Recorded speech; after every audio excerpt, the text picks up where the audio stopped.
What's up, everyone? We're going to have a reality chat about the Belle Collective. This is a new reality show, and I will say new because it's the first season, but there's been probably about 5 episodes that have aired, and those who have been with me here on the Being Beautifully Honest channel for a while, you know, I don't do reviews of shows, but every once in a while I'll get on here and I will just talk about some things that I saw on a show that I actually watch. Kudos to all of the people who do the reality show breakdowns. I love them, but it is very time consuming, and I'm going to try to make this very brief, even though I'm just going to be talking about some things that I've seen from pretty much the first episode up until the most recent episode that aired on this past weekend, which was episode 5. Well, first I'll start off by saying the show, it's a cool show. The women on the cast, I have to say I like them all. They all have their own individual characteristics and personalities that I like about all of them, but just like with everybody, there's some things about people that you may not necessarily agree with or jive with. But for the most part, I like all of the women. They're all successful in their own rights. But out of everyone on the show, I would have to say that my favorite that I probably resonate with the most would be Antoinette. Antoinette is the dentist. She is a Black woman. And, well, all of them are Black women, duh. But she is a Black woman who was married to a white man. I don't have that in common. I've never had that experience, but I know what it's like to be in a career field and be in employment situations where you are the only Black woman and be in school and things like that, where you're the only Black woman. I'm a licensed esthetician, so I've been in those positions. It's not the same as dentistry, but I respect her hustle. And I'm also a small business woman, have my own business. So I love to see what she's doing. She's building her own practice, and she's more on the quiet side, which I am like that as well. But seeing that, I also understand that, or I won't say understand, but I respect her decision to not continue in the marriage that she was in, because she said that she, being someone who's living in Mississippi, not even being from Mississippi, she didn't want to have any issues if they were to have children and the children would be biracial. I don't know if being in Mississippi for her was a non-negotiable and they couldn't just go to someplace else, move somewhere else. I don't know. I don't know what really brought her there. She never really said that. She didn't really go into details about that, but I respect her business hustle with building her practice, and I can't wait to see the outcome of it. She's really good friends with Latrice. Latrice is the hair boss, the hair weave and the hair units and all that stuff. I respect the fact that she's successful in that arena. She's a beautiful woman and she's definitely doing her thing. She's got the hair studio called Goddess Lengths, and she's also got vending machines that sells her hair. It's definitely something that is doing, very well for her, but she's married to an older man. She says she has daddy issues. And she just said, yeah, I'll admit I've got daddy issues. That's why I'm married to an older man. That sounded a little bit, to me, a little uncomfortable. But, I mean, that's her story. I guess we'll learn more throughout the season, maybe. Some more details about it. But typical, they're having some marriage issues. He wants to be a bit more in control when it comes to her business and financial decisions in the business. So he wants to be a partner. But with that partnership and that financial investment in her business, he wants to have a say so, and she's like, no, if you're going to be a partner, I'll take the money, but I don't want to take your mouth. You can keep it. I want a silent partner. I don't want somebody who's going to interject their opinions and everything over my business. I get it. All right, then you've got Letitia. Letitia is the one who seems to be the one that wants everyone to come together and let's, we're all successful businesswomen. Let's kumbaya. Let's all just, sit around the campfire and just share our stories of success, and let's just grow and hustle together. She talks about how she wants to revamp and revitalize an area called Farrer Street. And she said back in the day, it was an area that was very much known for the African American community really frequenting the area to shop and to do business and all those different things like that. And it's just been like a ghost town. So she wants to see if she can make it happen there. And one of the things that she wants to do is her business is doing brunches. I mean, I guess that's okay. I don't really understand that whole concept. I know that she's, I guess, about woman empowerment. I feel like the woman empowerment thing and the brunches and all those things, I'm not knocking them. It's just not my thing. I feel that a lot of it is just a lot of fluff. So she's all into the positive affirmations, which I do believe in positive affirmations, but to an extent and done in a certain way. I prefer things being done privately, but that's just my thing. And I think one of the things that she wants to do on Ferris Street is she wants to create a space where women can come and hold meetings and have brunches and hold classes and those different types of things. So I guess it's like a glorified, how should I say it? A glorified meeting space slash work, like WeWork type of thing. I'm just assuming that that's what she's trying to do, but more so for African American women, because she said she's all about women empowerment. But her husband, he works, he travels, he's gone, I think she said about 28 days at a time, and then he'll come home maybe for a few weeks, and then he's back out and he's working. So he is apparently the breadwinner of the household, and that's not uncommon.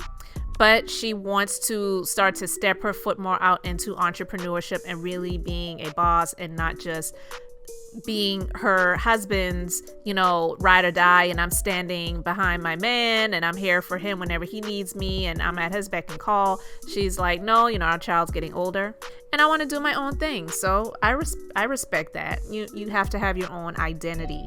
So I guess she's trying to find more of that. But I heard somebody call her husband Lil Boosie and I almost spit my drink out. That was hilarious. He kind of does look like Lil Boosie a little bit, so that really was funny. But I guess we'll see if he's really here for that, because this most recent episode, he didn't really seem to be too fond of her, saying she's not going to be as available as she was before because of the projects that she's going to be taking on. All right. Then you've got, I think her name is Tambra, and she's a radio host. She is all about her career. She wants to go more national and not just local when it comes to the radio. She's a, very beautiful woman. She's got big hair, and I don't believe that's all of her hair, but whatever. She wears it really big and really long. I guess that's her thing, but she's a little tiny thing, so honestly it looks like she's gonna tip over with the weight of all of that hair on her head. But she seems like a very nice, down-to-earth woman, even though she's all about her heels and her pink lipstick and just being a very feminine chick who is wanting to take her career to new heights and new levels. But her parents want her to settle down and start to look into having a family. Well, she's at that age where it's not too late for her to have children, but if she wants to have them, she really needs to think about doing that quick, fast, and in a hurry. And because she's not currently in a relationship, she's going to have to decide, if I am going to have children, am I going to be a single mother, or am I going to maybe connect with somebody that I was in a long-term relationship with before? She has a guy, they're still friends, that they were dating for, I think she said over 16 years, 15 or 16 years, and they're still friends. But we shall see. And then finally, we've got Marie. Now, Marie, she's a boss, no doubt about that. She has a very successful and thriving mental health practice. I totally respect that as well. It's not your typical beauty industry business. It's not your typical maybe cleaning business, or a lot of the things that more people in the African American community who are entrepreneurs, you seem to see more of them in a certain type of industry. And so this is something that's a little bit different, and I love that. I respect that. But she's got a son who she is really, in my opinion, doing way too much for. He has several different children with different women, and she's paying for him to go to college while she takes care of his children. This is his responsibility. I completely respect the fact that she wants her son to continue his education and to be all that he can be, because I guess he is an athlete, but I don't believe that she's doing him any favors. And she says that her mother abandoned her when she was young and she was using drugs, and so she wants to be everything for her child that her mother was not. So I think some of that comes with this wanting to be an overachiever of a parent, because you really didn't have much of an example to look at. So it's like, well, my parents weren't there for me, so I'm going to be all that and then some for my child. But he was completely disrespectful to her. He had almost threatened her, but she had him on an audio recording where he was just cursing her out, saying, you know, this is some BS, because she told him something that he needed to do. And I think she wanted him to go to a school that was closer, and he wasn't having it. He wasn't happy about it. And he like punched the wall, and she was saying, you know, you need to leave my house. So they started going to counseling. We'll see where that goes. But when it comes to everything else, Marie doesn't really seem to take anything. So she went off on Latrice about some hair that she purchased from her Goddess Lengths hair studio. She said that the hair was some BS and she brought it up at the first brunch that was in the first episode. So that was a completely inappropriate place to handle it. But you know, for those who are going to fuss about it, it's a reality show. So you know we have to have the drama. Of course, that was the inappropriate place for her to bring that up, but this is what the reality show calls for. I think that this show, it is entertaining, no doubt. Like I said, I believe I prefer Antoinette as my favorite, the one that I connect with the most out of everyone on the show. But I don't know why it is that it seems like with a lot of these reality shows, especially when it comes to primarily African-American women cast, where the women have to have all of these relationship issues. I feel that it feeds to the statistics of that there's so many broken relationships in the African-American community, and that, you know, women can't find a good man, and you know the men are always cheating on them. I just think it plays into that. I get it, there's a lot of that going on, but in the first episode it seemed like every single person, as they highlighted them, talked about their relationship struggles. And I was like, okay, is this what we're going to be doing? And then, of course, they're all successful in their own rights, but you've got people coming at each other, picking on little things that are just not that important. So it just plays into the drama of what the reality shows are supposed to be about. Because, of course, if it was like an own Super Soul Sunday special, then it may not get that many views because it doesn't have the drama. So I understand it. But on the previous most recent episodes, the episode number 4, Letitia was having a brunch, and the brunch was to bring up the project that she wants to revitalize and revamp Farrer Street. And Antoinette brought her friend, I believe her name is Kaylon, and she's a white woman. I felt so uncomfortable because they were speaking these affirmations to each other. Each person had to hold another partner's hand, and they had to speak these positive affirmations to the other person. And one of the affirmations that was, I am a strong Black woman, and Kaylon is very apparently not a Black woman. So it was very uncomfortable. But then when they started talking about their experiences of how they have experienced racism in some way, it was done in a very professional way. Each person was just talking about some experiences that they have had. Nobody was talking about, they weren't talking about white people in a disparaging way. they weren't, saying anything that was rude. In actuality, they were saying things in a way where it was almost apologetic, that it's like, this is expected because this is where we are. And Kaylon got uncomfortable with it. She got upset by it, and she left out of the room, and she started crying. Now, this is where, even though I said I resonate more with Antoinette, this is where I disagree with her. And I get what she was trying to do, because she was just trying to comfort her friend. She said, this is like actually my friend.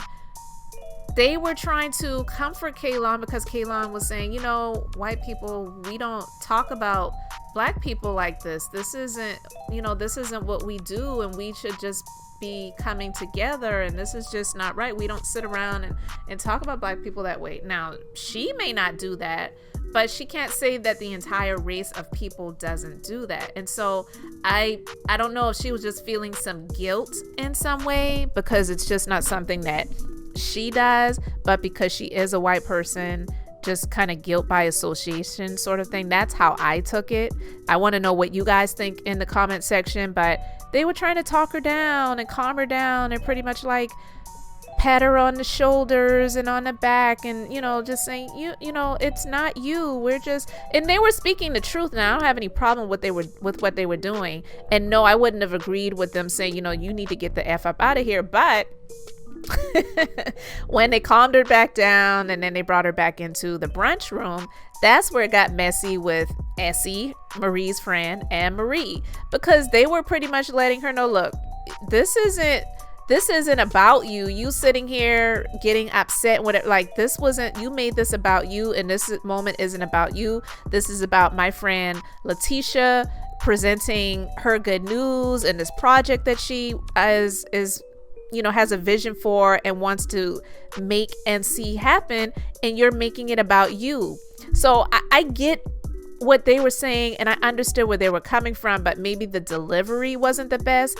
But again, that's how Marie is, and it's the show. The show calls for a little bit of drama, because Marie was like, look, I'm not, when they got into a little back and forth, and Kaylon was like, she isn't anybody, and you don't say that to Marie and think that Marie is just going to sit there and be quiet. So Marie was like, oh, really? Okay.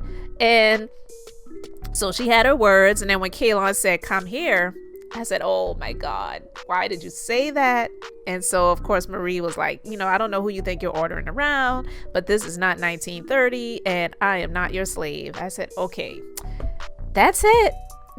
So Antoinette at that point was going to have to see her friend out and say, look, this is just not the place to be right now. This isn't cool. Let's just calm the waters and calm the winds. And so let's just, get you out of here before it gets any more turbulent.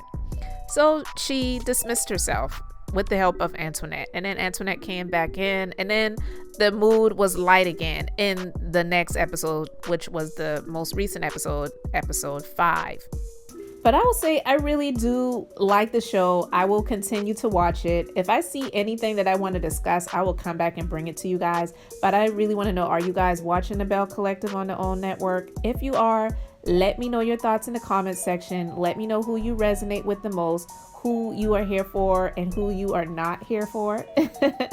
And guys, thank you so much for liking, commenting, and subscribing. And until the next episode, I'm just being beautifully honest.